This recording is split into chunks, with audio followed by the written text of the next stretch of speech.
Hello everyone, my name is Spikezilla Productions. Today I'm going to be talking about, before I talk about before I say what I'm going to be reviewing, I'm doing this as a thing on YouTube called Cyber Kaiju Event.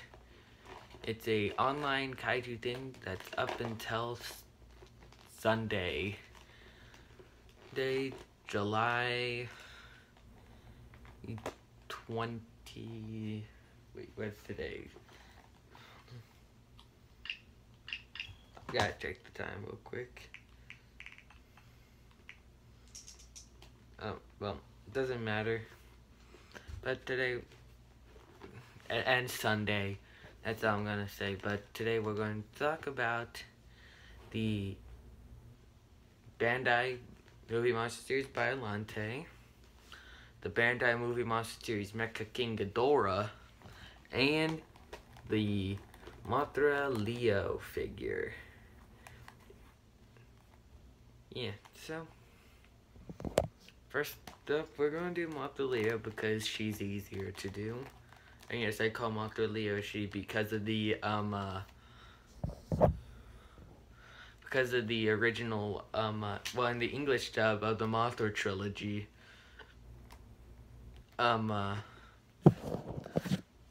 they call Mothra Leo a she, so that's what I go with. So, for a closer look at her details, we got the jewels on her face. Well, I guess they're jewels, I don't know. We got her feathery antennas. We got her scales on her wings. They're pretty nicely done.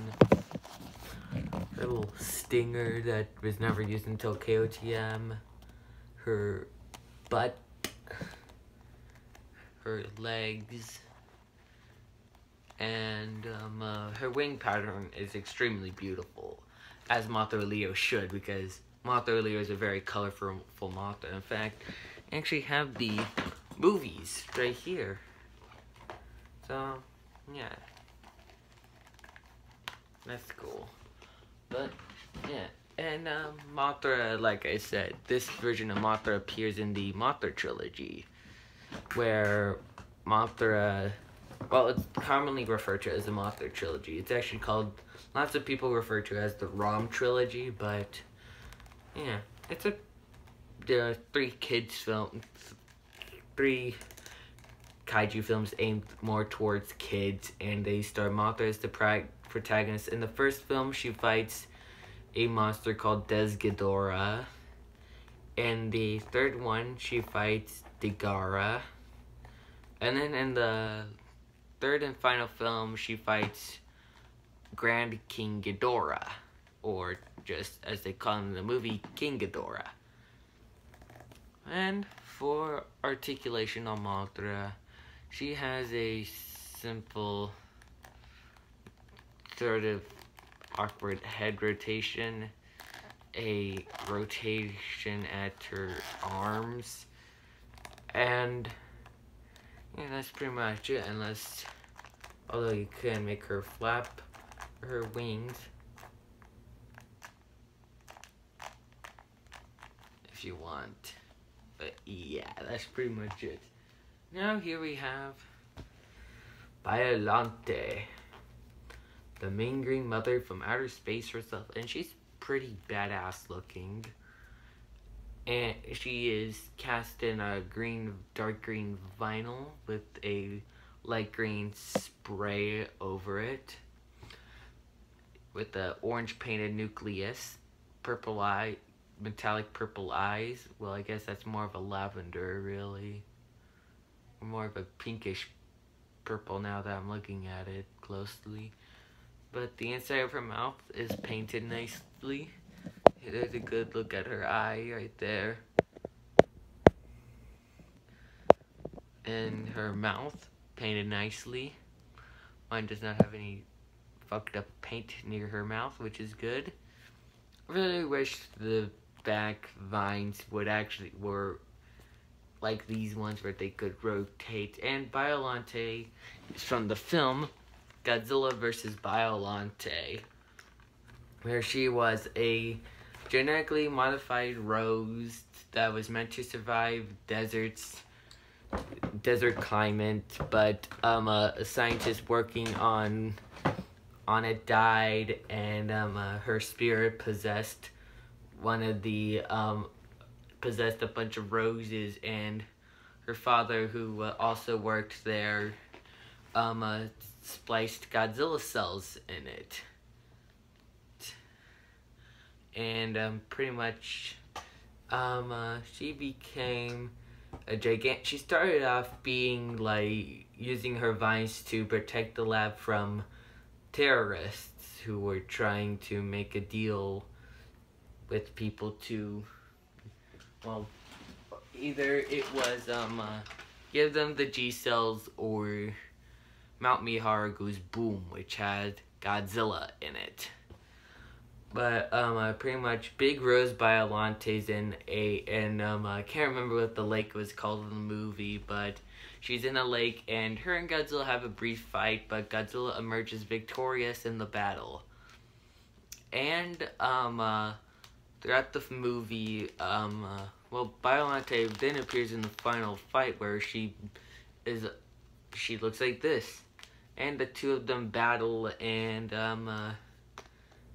Biolante tries to vor Godzilla. But that's pretty much it for Biolante's history.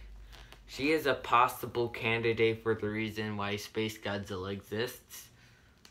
But that's pretty much it for Biolante. For articulation, you got rotation at the vines, rotation at her head, and that's pretty much it. She's really hollow stuff. But here's a character she's often compared to. Audrey 2 from Little Shop of Horrors, a 1986, well, I'd have to go into the whole history of Audrey 2, but, you know. Yeah, I can kind of see the reason why people often compare these two.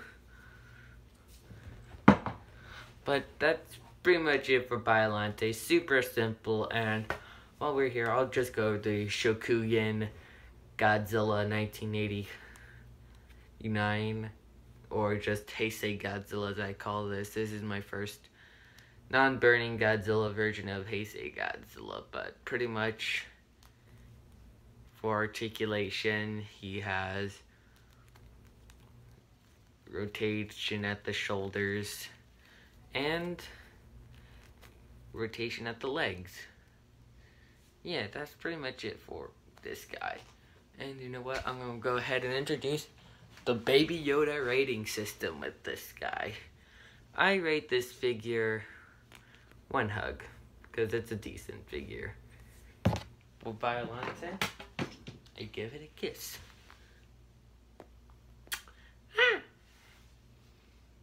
And for Mothra, I give it just a pat on the head.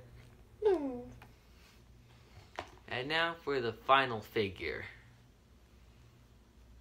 Mecha King Ghidorah, which is my first Bandai Japan King Ghidorah figure. But then I got this guy before the pandemic happened.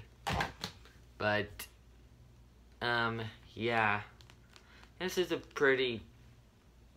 cool figure, but the movie he's from, not so much. He's from the 1991 Godzilla film, Godzilla vs. King Ghidorah, which is a load of shit. I said it. Come at me, Godzilla fans.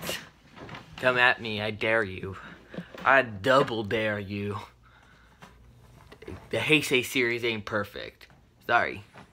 A little bit of a rant there. But, anyways, for further detail of King Ghidorah, he's got all the right things, you know, the gold scales, the silver metallic parts. For articulation, he has 5 points. Rotation at the wing, at both wings, as you saw, I folded them up.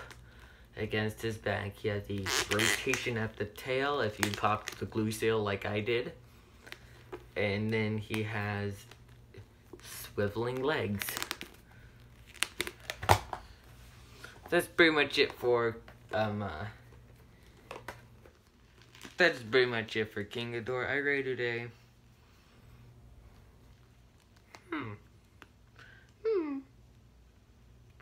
from Baby Yoda. That's pretty much it for my video. My triple review of well, I guess quadruple review, but oh well, of a bunch of Godzilla figures I own that I just wanted to get out of the way, and I decided to do it for this whole Kaiju